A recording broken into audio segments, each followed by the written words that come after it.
지난 시간 우리는 성취 기준 속에서 가치를 찾아내는 법을 배웠습니다. 이제 재료 손질은 끝났으니 본격적으로 집을 지어 볼까요? 그런데 선생님, 화면을 한번 봐 주십시오. 여기 두 장의 설계도가 있습니다. 왼쪽은 납작한 평면도이고 오른쪽은 높이가 있는 입체도입니다. 우리가 교실에서 아이들과 짓고 싶은 배움의 집은 어느 쪽에 가깝나요? 혹시 지금까지 우리는 아이들에게 납작한 평면도만 보여주면서 이게 세상이야 라고 말해오진 않았을까요? 오늘 강의의 주제는 차원입니다. 우리가 흔히 해왔던 주제 통합 수업이 왜 평면적인 2차원에 머물렀는지, 그리고 어떻게 하면 거기에 개념이라는 기둥을 세워 입체적인 3차원 수업으로 도약할 수 있는지 그 설계도의 비밀을 공개합니다. 혹시 가을이 되면 어떤 통합 수업을 하시나요? 저도 참 많이 했습니다.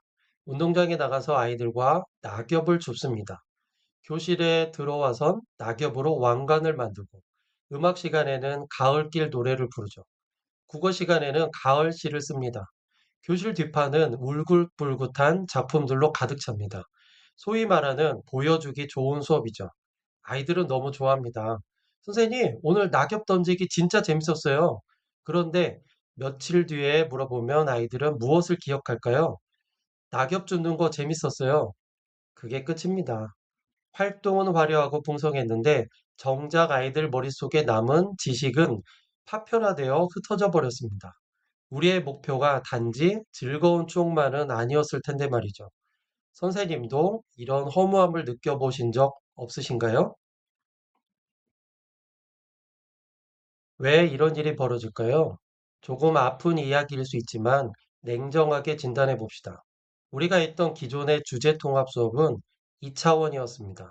마치 피자 도우 위에 토핑을 나열하는 것과 같습니다. 화면을 봐주세요. 가을이라는 얇은 도우 주제를 깔고 그 위에 국어 토핑, 미술 토핑, 음악 토핑을 그냥 얹어 놓은 겁니다. 과목들이 옆에 나란히 놓여 있을 뿐 서로 화학적 결합이 일어나지 않았습니다. 미술 시간에 낙엽을 만든다고 해서 국어 시간에 시적 감수성이 저절로 깊어지는 건 아니니까요. 이것은 진정한 의미의 통합이라기보다 관련 있는 것들을 모아놓은 나열에 가깝습니다. 이런 수업의 가장 큰 문제는 활동이 주인공이 된다는 점입니다. 가을이니까 낙엽으로 뭐라도 만들어야지. 주제는 그저 활동을 하기 위한 핑계가 됩니다.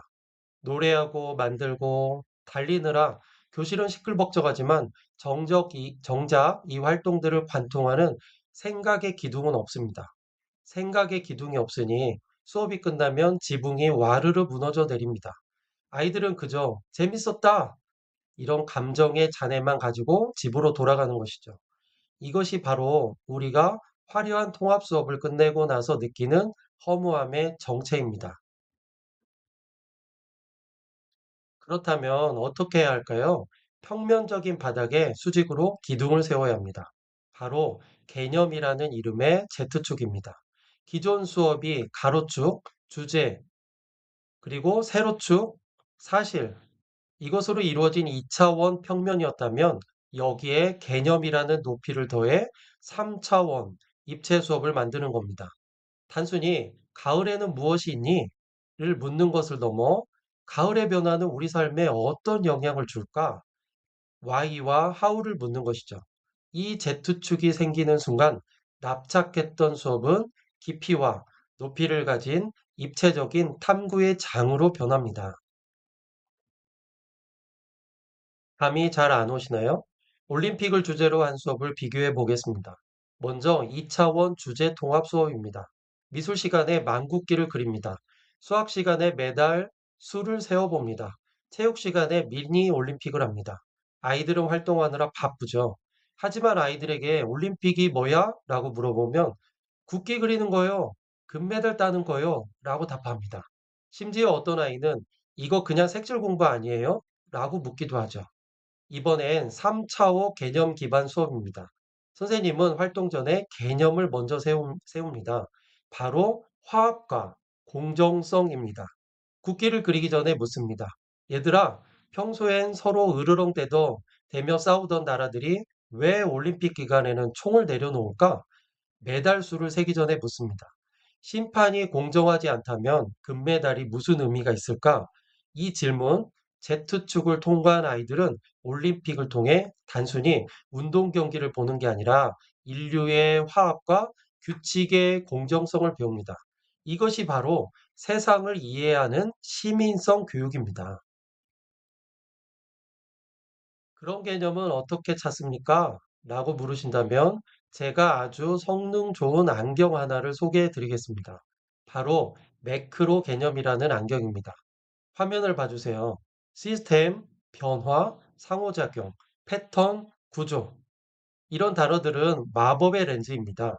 교과서의 평범한 단원을 이 안경을 쓰고 바라보면 숨겨져 있던 본질적인 패턴과 변화가 보이기 시작합니다.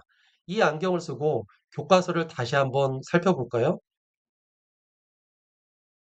사회교과서의 교통수단의 발달 단원을 살펴볼까요? 2차원 수업, 팩트 중심, 소달구지, 증기기관차, 비행기 순서를 외웁니다. 이건 그냥 역사적 사실의 나열이죠. 시험 보고 나면 까먹습니다. 이번에는 3차원 수업, 컨셉 중심 수업입니다. 여기에 상호작용이라는 매크로 개념 안경을 써볼까요? 이동이 빨라지면서 교통이죠. 지역과 지역 사이의 관계, 상호작용. 이것은 어떻게 변했을까? 아이들은 깨닫습니다. 아, 비행기가 생겨서 오늘 아침에 딴 제주도 귤을 서울 점심 급식에서 먹을 수 있구나. 교통수단이 단순한 탈 것이 아니라 세상을 연결하고 서로 영향을 주고받게 만드는 상호작용의 도구임을 이해하게 되는 겁니다. 이것이 바로 개념적 이해입니다. 과학 시간 배추 인나비의 한 살이는 어떤가요? 2차원 수업입니다. 알, 애벌레, 번데기, 성충, 순서 외우기 바쁘죠?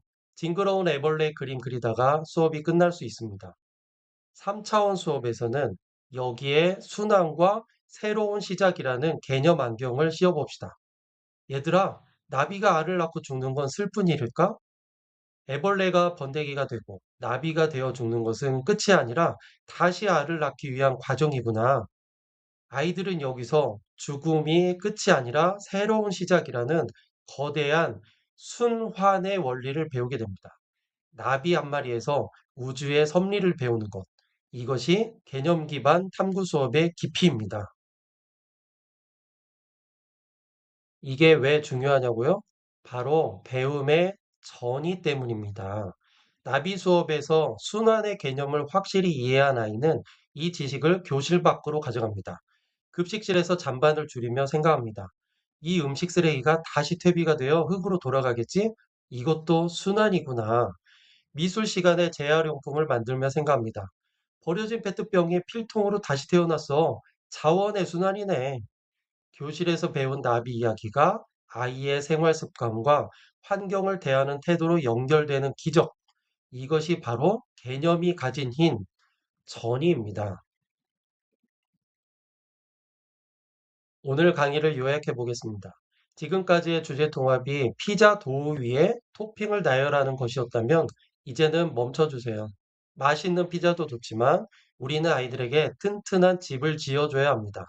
화려한 활동, 토핑에 현혹되지 마시고 그 활동들을 꿰뚫는 생각의 기둥, 개념을 먼저 세워주세요. 사실이라는 바닥 위에 개념이라는 기둥을 세우고 그 위에서 아이들이 마음껏 탐구하며 뛰어놀게 해주세요. 개념이라는 안경도 썼고 기둥도 세웠습니다. 이제 마지막 관문이 남았습니다. 좋은 건 알겠는데 당장 이 두꺼운 교과서는 어떻게 처리합니까? 진도 나가기도 바쁜데요. 맞습니다.